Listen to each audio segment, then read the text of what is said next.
This is something that I feared as we discussed the story of two different little girls whose families, being Aboriginal, made the claim that they would take their little girls off chemotherapy. They would use Aboriginal cures, and all kinds of authorities backed off as soon as Aboriginal was mentioned.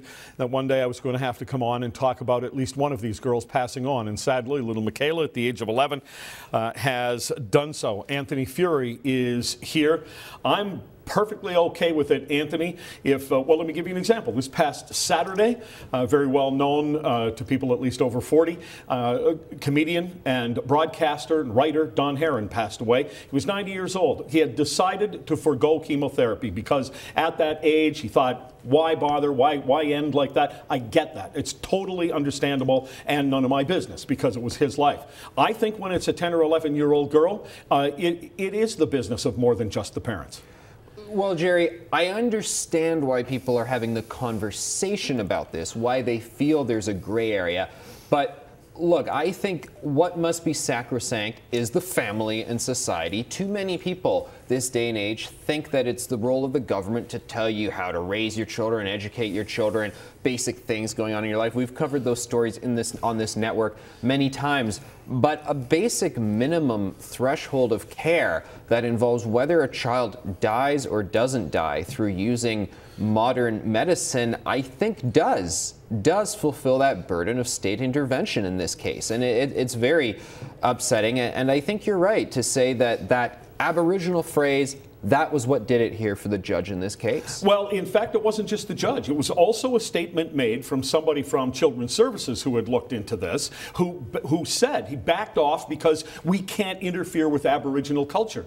Yes, you can. We do every day. We put up a stop sign that says you got to stop at the intersection regardless of what your religion or your culture or your ethnicity or whatever tells you. We traveled here for thousands of years before you put that stop sign up. Bingo. That doesn't cut it. Many things for public safety reasons and a minimum burden of care. I mean, Aboriginal people can't beat their dogs without getting a Humane Society charge against them. And I understand taking away care is not the same as aggressively, beating your children, for instance, but the same rules. No, it's worse, actually. Well, the point I'm trying to make is that these same rules that would apply to you and I should not be excluded from Aboriginal lives simply because of Gladue principle reasoning or bizarre political correctness. Explain what you just meant when you said Gladue principle reasoning. Yeah, Gladue principle is something that came to us from the Supreme Court that basically says that when an Aboriginal person is facing sentencing, you must take into account their Aboriginal ancestry and the fact that Aboriginal people have been victims of systemic abuse for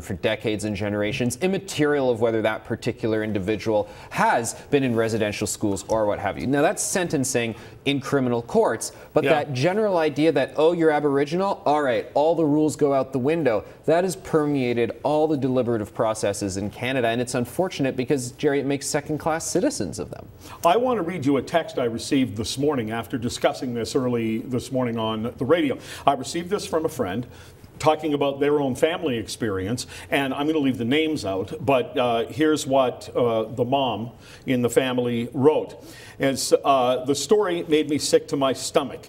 Our daughter has the same cancer as this little girl and was diagnosed at the same age. Her chances of survival are 90% with modern treatment, and yes, it's hard for kids to go through that. It's hell for an intense 6 to 10 months, and then it's a lighter treatment for 2 years when they have their whole life ahead of them. It is wrong. So many kids would love to have the odds she has with her type of cancer, and I know that the situation was exactly analogous to that of this little girl, and my friends now just spent some recent time on a bit of a tour trying to decide where their daughter's going to go to college. She's got a life ahead of her.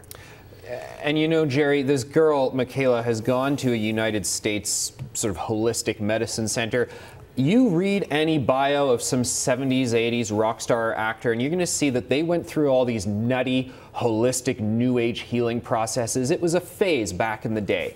Apparently, it's becoming a phase again for people to try these new age things, and I call them nutty, and we can mock the celebrities for doing it, but for somehow when Aboriginal parents decide to do it, well, It's them expressing their culture, its diversity. Mom, on that, no. I think if we want to be shocked and outraged and ridicule this parenting decision, fair game. Would this be too much over the top? The parents say you cannot give your modern white man cure, because that's what was being said, and not just by the parents, by chiefs across this country, making this little girl a pawn in their game. My response would be, really? How about if she dies, you shoot yourself? Would you be willing to do that? I hate that. Don't play with that little girl's life. I hate that reasoning that they're rolling out. It's despicable, and I hate the idea that modern medicine that wasn't just created by the white man, but by the Indian man, but by which I mean the East Indian man and the Asian man and women and so forth. We created these things as part of the human project of progress towards having a better quality life for everybody